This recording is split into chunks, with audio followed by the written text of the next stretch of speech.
and welcome back to another video. We are jumping straight into this one again, and yes, we are doing another card design. At the moment that is consuming every little bit of artwork that I'm doing. It's all card designs for my upcoming shop launch. However, this card design as well as 3 others are available on my website now for Mother's Day in England. I'm very aware it's not Mother's Day over in the States and anywhere else, but in England it is Mother's Day. So if you are in the UK and you're wanting a little Mother's Day card, please go and head over to my website www.lucylocksart.com and you can purchase one there. If you use the code CARD3 for 2, you will get 3 cards for the price of 2. I'm aware no one needs 3 Mother's Day cards, but there are some other cards on there from my previous little mini launch. But yes, everything I'm doing at the moment is card related, so I do apologise for the videos all about cards. However, there's also Easter coming up, so you'll probably see some others, so I will try and tone it down a little bit, but it is what it is, I'm afraid. Anyway, onto the artwork. So I'm using my Winsor & Newton designer gouache here. That's in my Go Draw palette that you see me use quite a lot. I've got a very limited palette of 10 colours, and it's definitely helped me push kind of what I'm doing, because otherwise a lot of colours mixed together can be very muddy, so I've got to be very mindful of that when I'm using these gouache. But it seems to be my favourite thing to do at the moment, and I'm doing it in my Paper Chase A4 sketchbook, which is definitely not made for watercolours or gouache, and does buckle a little bit, but it seems to be holding up fairly well. So I've been doing a bit of themed stuff for my Mother's Day cards, and that is just doing like a parent animal and their baby animal as like a bit of a pair. I do think I need to next year maybe venture out and do a couple of the baby animals, just so that it's not just exclusive to one child. I don't know, some people might want to pair up to buy a card, or maybe it's just more representative of their family. So that's something I need to think of next year, but this one is really cute. I found this little penguin and penguin baby, I don't know what penguin baby's called, chick, I guess it's a bird. I found this reference photo and I really liked it, and I thought it was really perfect, and it's actually one of the simpler Mother's Day cards I've done out of the 4 that I've done for this year.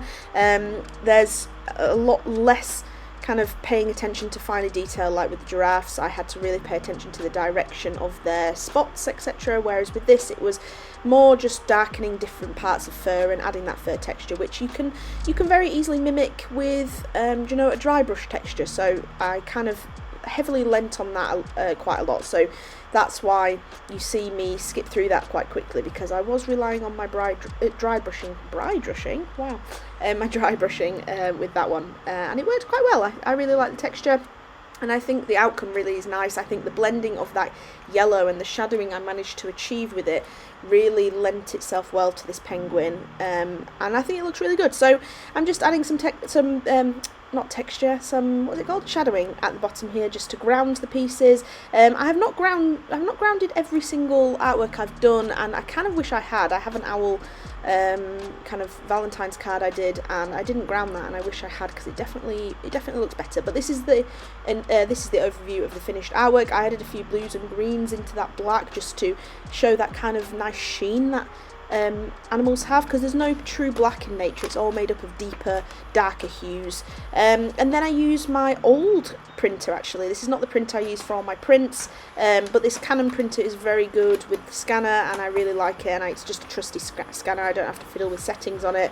And I tend to struggle, like you saw there, and scan it in at actually 600 dpi. I prefer to be on the safe side. Yes, it's a very large file, and I do have to have a hard drive at hand just to put all my artwork scans in there, because it fills up my laptop quite quickly.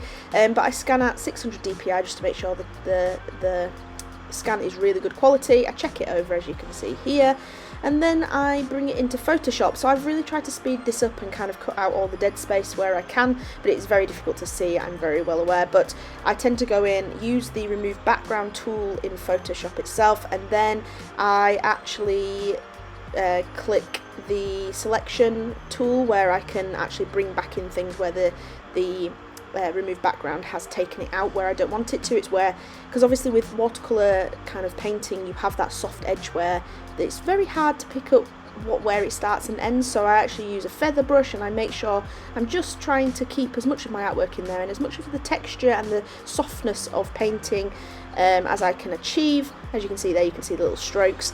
And yes, it does mean I leave a little bit of a background in there, but you actually don't see it. It's so minuscule that you don't see it when you print it.